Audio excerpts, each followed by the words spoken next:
साथियों नमस्कार। हरियाणा के शिक्षा मंत्री का हरियाणा स्टाफ सिलेक्शन कमीशन के एग्जाम के पैटर्न को लेकर एक बड़ा अपडेट, एक बड़ा बयान।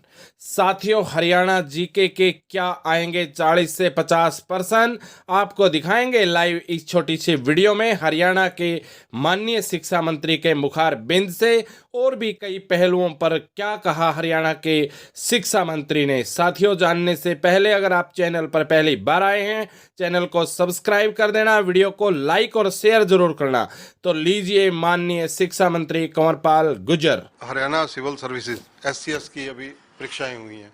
एससीएस की परीक्षाओं में मात्र 2 सवाल मैक्सिमम जो है वो हरियाणा से रिलेटेड पूछे गए। हिमाचल में कोई भी एग्ज़ाम होते हैं जो कम्पिटिटिव एग्ज़ाम हो, वहाँ पर 30 या 35% सिलेबस जो वहाँ का जनरल नॉलेज, वहाँ का भौगोलिक परिस्थितियाँ, इतिहास है उसका पूछा जाता है। राजस्थान में 50% पूछा जाता है।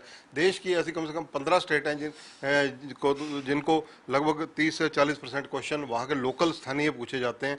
तो ये मतलब क्यों चूक हो रही है, कहाँ चूक हो रही है? देखिए, इस पे चर्चा हुई थी पीछे एक बार, और आने वाले टाइम में निश्चित तौर से इस प्रकार का निर्णय ले रहे कि हरियाणा के बारे में ज़्यादा सवाल होने चाहिए। तो एक बार एक मीटिंग में बात हुई भी थी, माननीय मुख्यमंत्री जी ने भी ये बात कही थी कि हरियाणा से रिलेटेड प्रश्न ज़्यादा पूछे जाने चाहिए। तो अब शुरुआत होगी अब इस प्रकार का। ये परीक्षा तो अभी 2 दिन पहले ही हुई है, क्योंकि इसमें हरियाणा के बच्चों को हरियाणा का इतिहास ना पूछा जाए, हरियाणा का भौगोलिक चीज़ें ना पूछी जाए। तौर से ये जिस प्रकार से पहले पेपर सेट हो चुका था उस टाइम, तो लेकिन आने वाले टाइम में इस प्रकार के सवाल पूछे जाएंगे जो हरियाणा से संबंधित होंगे। सबसे पहले आपके शिक्षा विभाग की चर्चा कर लेते हैं। कई क्लासेस और खोलने का निर्णय आपने लिया है।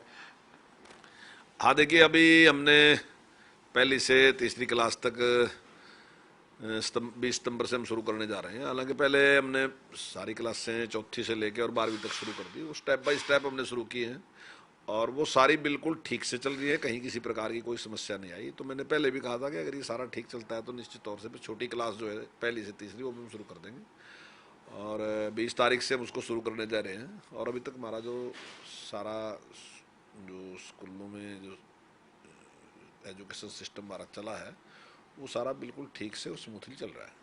शिक्षा विभाग में कोई और बड़े निर्णय आपने लिए हों, क्योंकि कोविड भी है इस वक्त और कोविड की परिस्थितियों से बच्चों को भी बचाना है, कोई और स्पेशल गाइडलाइन जारी की गई हो? नहीं, देखिए, जो पहले से गाइडलाइन जारी की है, जो पहले से प्रोटोकॉल निश्चित किए गए हैं, उन्हीं सब का पालन रहा और वो उसमें सफलतापूर्वक काम चल रहा है हमारा। कोई इस प्रकार की दिक्कत कहीं भी आई नहीं है। जहाँ तक सभी टीचरों को वैक्सीनेट करने की बात है, वो हमने